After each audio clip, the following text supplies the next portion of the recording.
अविवाहित हो तो क्या, बच्चा पैदा करो। हम गर्भ में पल रहे बच्चे को मारने की अनुमति नहीं देंगे। सुरक्षित बच्चा पैदा करो किसी नर्सिंग होम में। बच्चा गोद लेने वालों की लाइन लगी हुई है।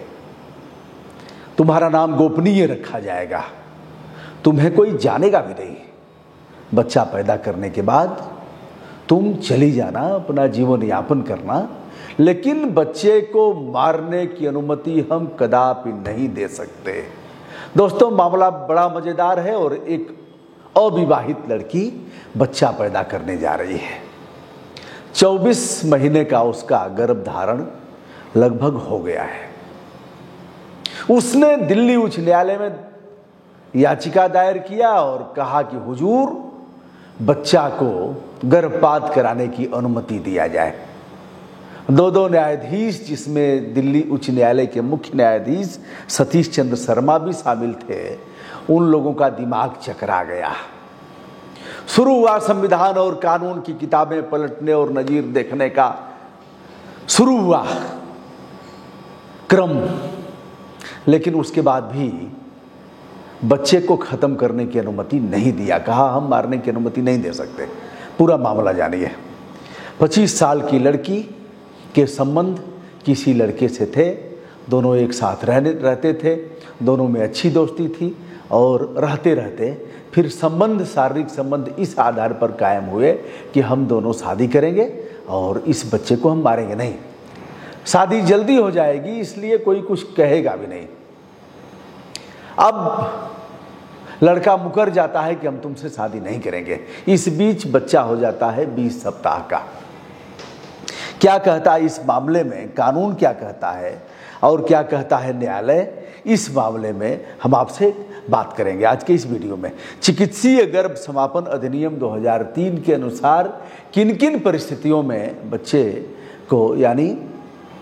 को मारा जा सकता है, जन्म देने से पहले गर्भपात कराया जा सकता है, इसके बारे में हम चर्चा करेंगे।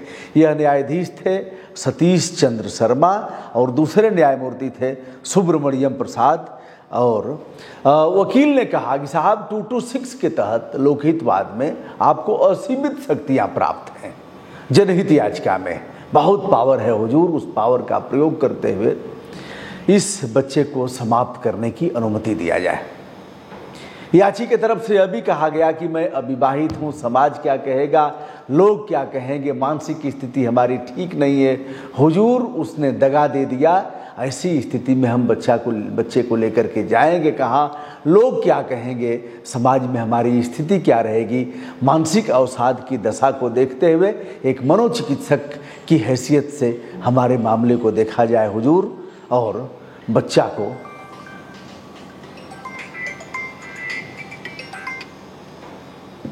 दोस्तों इस मामले में हुजूर क्या कहते हैं, न्यायमूर्ति लोग क्या कहते हैं, हमें असीमित शक्ति प्राप्त है किंतु हम नियमों से बंधे हैं। हम नियमों के आलोक में ही अपनी उस शक्ति का प्रयोग करेंगे। अब कहा कि इस मामले में चिकित्सीय गर्भ समापन अधिनियम 2003 क्या कहता है, इसके आलोक में ही हम कहेंगे, जिसे हम कहते हैं मेडिकल टर्मिनेशन ऑफ प्रेगनेंसी संशोधन अधिनियम 2021 भी है। समय समय पर संशोधन किया गया। किस मामले में गर्भपात कराया जा सकता है, यह कहा यौन हमले या बलात्कार की स्थिति में हम गर्भ समापन की अनुमति देंगे चिकित्सीय परामर्श के अनुसार। दूसरा जो कॉलम है वह यह है कि अवयस्क हो, विधवा हो, तलाकशुदा हो। अगले जो काज को बता रहे हैं वह बता रहे हैं कि मानसिक रूप से प्रभावित हो। अगला बता रहे हैं भ्रूण की प्रकृति काफ़ी जटिल हो, मानवीय परिस्थितियां हो, आपदा या आपातकाल का समय हो, इसमें गर्भधारण वाली महिलाएं हों। इसमें राज्य स्तरीय चिकित्सीय बोर्ड का गठन होगा जो 3 दिन के अंदर इसे तय करेगा और फिर 5 दिनों के अंदर गर्भपात करा दिया जाएगा। ऐसा है, पहले 20 सप्ताह का समय था, अब 24 सप्ताह का समय कर दिया गया। किंतु इन परिस्थितियों के आलोक में, इसके परिक्षेत्र में यह मामला नहीं आता है। इसलिए हम उस गर्भ को, जो अब एक बच्चा होने की स्थिति में है, कुछ दिनों में ही उसका जन्म होगा, धरती पर जन्म लेने से पहले हम उसे मारने की अनुमति नहीं दे सकते। न्यायमूर्ति लोगों ने यह कहा, और यह कहा कि बेटा हम भी सहयोग करेंगे, बहुत अच्छा। हम राज्य सरकार को आदेशित करते हैं कि वह तुम्हें बहुत अच्छे हॉस्पिटल में ले जाएगा और अच्छे ढंग से प्रसव कराएगा। प्रसव करने के बाद अपना जीवन यापन करो। अब सवाल इस बात का है कि न्यायमूर्ति लोगों ने उस पर ध्यान क्यों नहीं दिया जिसने उस लड़की के साथ धोखा किया था।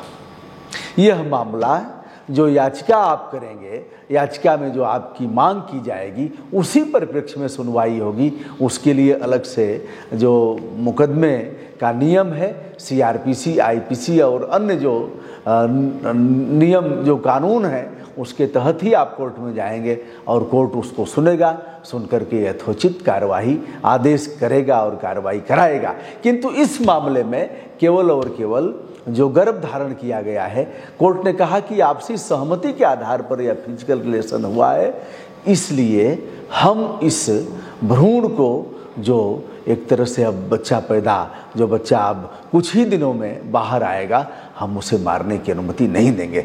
दोस्तों, यह वीडियो हमारे नए चैनल पर है, जनतंत्र भूषण पर। आशा करता हूँ कि आप सभी का स्नेह प्यार हमें मिलेगा। हम हर तरह की वीडियो एक ही चैनल पर नहीं कर सकते, यह यूट्यूब की गाइडलाइन है, इसलिए हमने यह चैनल बनाया है। आशा करता हूँ आप सभी इससे भी ध्यान से सुनेंगे, देखेंगे और बहुत सारे मामले हम इस पर परोसेंगे जो लोक कल्याण के होंगे, आपकी जानकारी के लिए काफ़ी उपयोगी और महत्वपूर्ण होंगे।